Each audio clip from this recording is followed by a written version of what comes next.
Over the last couple of years, if you have not noticed, property crimes against churches like vandalism have gone through the roof. The Catholic churches are tracking so many acts of vandalism against their church, and there's many other reports. If you just take some time to look across the internet, you'll see so many reports of vandalism, especially against the Catholic Church and against these pregnancy centers, are related to recent Supreme Court decisions that we're hearing all kinds of discussion about. So here's a video from just a few days ago from a vandalism at a church in the state of Washington.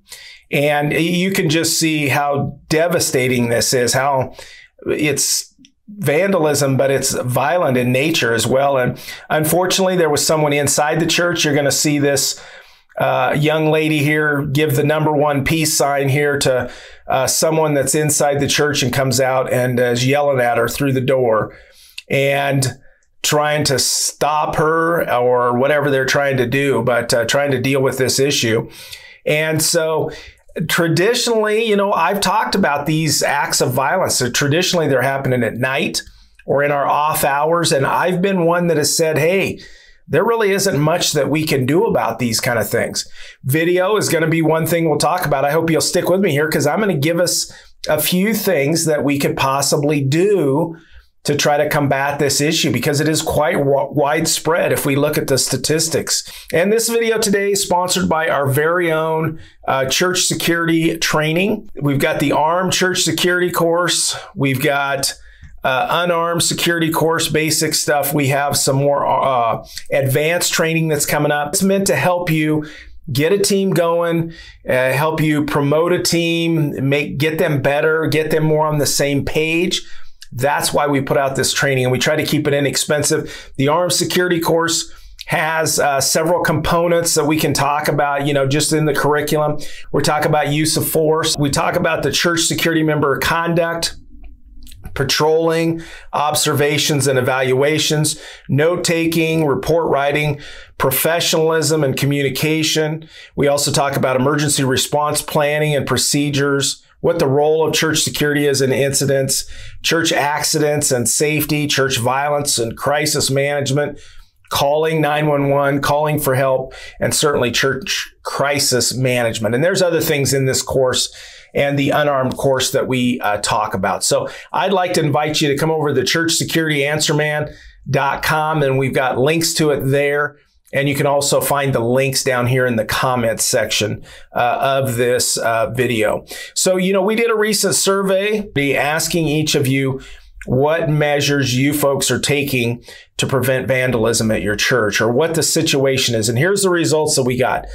40% of you said you were doing something like extra patrols or adding cameras or something else.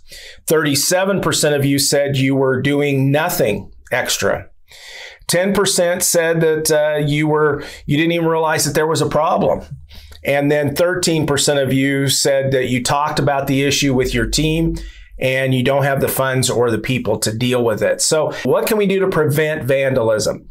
And you know, it's not a foolproof. It's not 100% because you still have people that, you know, have mental health issues. Some people, as you saw in the video, seem to be very angry and very intent on doing this damage no matter who's watching or who's around. So it's not 100% foolproof, but let's talk about a few things that we can do just to remind ourselves. You know, we can brighten up the place a little bit, add security lights, both inside and outside of the building, install some more. And there's such great lights out there these days that are LED. They don't take much electricity. You can get lots of solar packages out there as well that you can get, and that have motion detection, all kinds of things. And they're not that expensive. We can start adding lights for $25, $30 that are pretty decent solar with a motion detection. So, and you know, it's not something we have to do. We don't have to spend $1,000 right now on it. We can buy a couple of lights here to put in our most vulnerable places and a couple more lights there, here, there kind of thing, and spend money over the next year and get some lights to put around our buildings in different places. So I think security lights are great way to deal with some of the issues. Again, we've got people that are very intent that we might not be able to deter from their intended victimization or damage that they're going to do. You know, we can install security fencing, gates, those kind of things as well. And sometimes for some of us, it is we need to just lock the stuff that we have. Maybe we have a gate across the driveway into the church or a chain that goes across, but we don't always close that or lock it, that kind of thing. You know, look at trying to do more of that kind of thing. And we can also strategically plant shrubs, bushes around the church in strategic areas. You know, we want to keep them small. We don't want it to be a place where they can hide. But if we're putting in the right kind of bushes that have spikes and thorns and those kind of things, not where the kids are going to run, but in strategic places where people might try to come around the building, that is a possibility. Not one of my favorites, but it is a possibility that we could do that.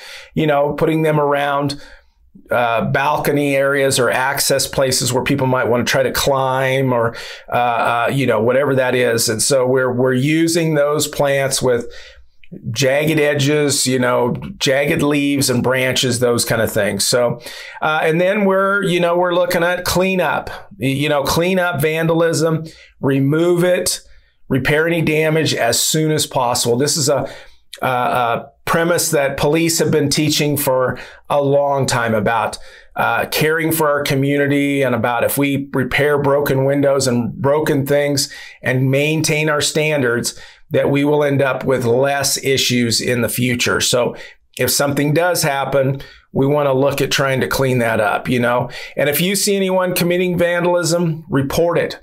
But you don't want to forget, if you see them committing vandalism at another place, there's a good chance that that person might be connected to your vandalism. So sometimes, especially if it's in the area of your church, sometimes people go on these sprees where they're committing vandalism in multiple places, or it's just the thing. They pick up a few cans of spray paint and they're going to go around and create havoc and create damage wherever they can. So if you see it somewhere, if you hear about a kid that's doing that, then report that stuff to the police. And we talked about, you know, anything we can do to lock up, secure, if we can put fences around our place, gates, and anything we can do to lock things up, that is a good tool for us. And then we get to video cameras. Anytime we can install video surveillance, and I like the signage too. And, you know, that's important to put some signs out that, and they can be tasteful. They don't have to be really bright orange and yellow. And you can put up some tasteful signs, but let people know when they come onto the property, they're being videotaped. And I think those are good deterrents, but actually having those cameras where we can capture images. And we've talked about it before. You want to have some cameras where you get a wide angle. They're maybe high up on the building to where you can see a lot of the parking lot.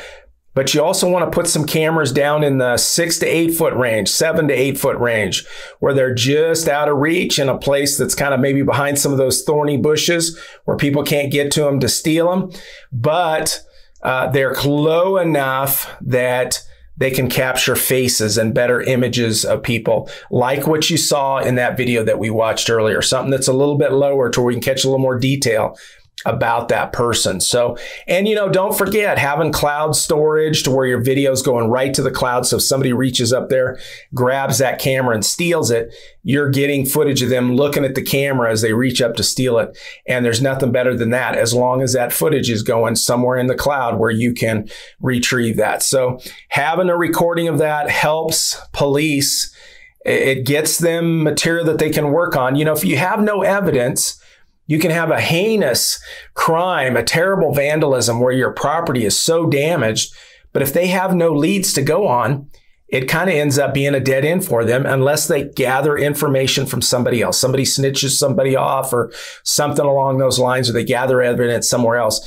But if you have some footage of these folks that they can put out and let the community see that, then that is great for them to work with and help spur them on to go find this person like they did in that Washington State video. And then last, we can hire people to stay at the church or to make rounds at the church. You can hire a security company to come in and patrol every once in a while. That's not my favorite thing. If they can come in there and sit for a little bit, that's great, or they're there for a while. But if they're just driving through the parking lot, for 10 minutes every 3 or 4 hours, I don't know. They might find something. They might happen across somebody, but it's pretty costly for what the effect is that you get. Really, if I'm being honest, security companies are doing a great job. They serve a great purpose. But if they're really only visiting your church 30 minutes, 3 10-minute rounds every night, 30 minutes out of a 12-hour time period, I don't know really how effective that is. So the more that they do while they're there, great. If they're shining their lights around, they're getting out, walking around, hey, even better. But they're generally there very little time for them to be quite that effective. But it's another tool that if you can afford it, that you might be able to hire or put into place, if you will. So now we talked about several things. I like the video surveillance. I like doing the little things that we can do. Patrols are okay, but I like signage. I like video surveillance. And I really do think it's one of the most effective things we can do to combat violence, because most of us can't spend a bunch of money having people on the property 24 hours a day. So given the fact that I like cameras to prevent vandalism and cameras for other things, I want to encourage you to go take a look at this video that we just posted here recently that talks more in depth about the camera issue to help you combat this violence, this vandalism stuff, and to deal with other issues that we talk about in this video. So go check it out.